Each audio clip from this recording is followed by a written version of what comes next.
السلام عليكم ورحمة الله وبركاته. أهلا بيكم في برنامجنا وبرنامجكم خارج شباب الأرض. حابب قبل أي حاجة أعرفكم بنفسي. أنا محمد المهدي، رجل أعمال بفضل الله مشهور على مستوى مصر في شاشة التلفزيون. اتولدت في قرية اسمها أمليطي تال بارود البحيرة. عندي 15 سنة، كنت شاب زي أي شاب. كان عندي 15 سنة اشتغلت في عامل في البلاط والبطاطس. فسمحت في التلفزيون، طبعا ما وفقتش الشغل، ما قدرتش اشتغل اصلا. فسمحت في التلفزيون ان الطفل المصري اذكى طفل في العالم، فصدقت نفسي. بعد كده بقى سعيت وربنا وفقني زي ما انتم شايفين دلوقتي.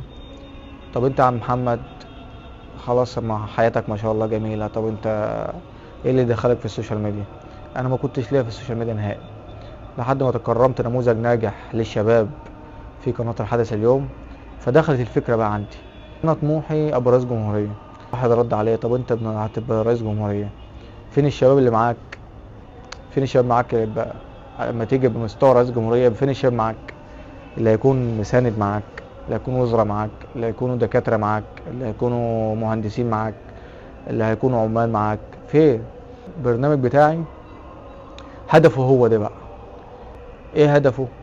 عندنا عدة اهداف بس مش هتتم غير بيكم وانتوا معانا ومساندتكم لينا، وهي توعية الاطفال على الصح والمعروف والنظام بإذن الله.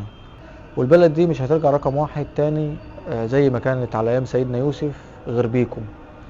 احنا الحمد لله عندنا كل حاجة، عندنا دهب، عندنا أهرامات، عندنا سينا، عندنا قناة السويس، عندنا كل حاجة ما شاء الله. ربنا موفر كل حاجة ومذكورة في القرآن، وإن شاء الله قدرنا هنسد احتياجاتكم وكل حاجة بتضايقكم ومطلعكم إن شاء الله احنا هنحلها.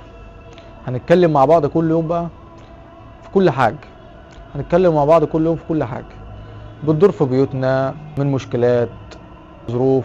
هنحاول نجد لها حلول معنوية ومادية بإذن الله، وتوفير لشبابنا كل الفرص العمل. نفيدكم معنويا وماديا عشان تبدأوا حياة سليمة. هكون معاكم إن شاء الله كل يوم وحلقة جديدة وضيف جديد نتعلم منه، ناخد من نصايحه. قبل أي حاجة متنسوش تعملوا اشتراك في القناة وتفعلوا زر الجرس، ولو عجب الفيديو اعمل لايك وشير عشان يوصل لكل الناس، نستفاد ونفيد بعضنا. استنونا كل يوم ان شاء الله في فيديو جديد وحلقة جديدة من خارج شباب الارض.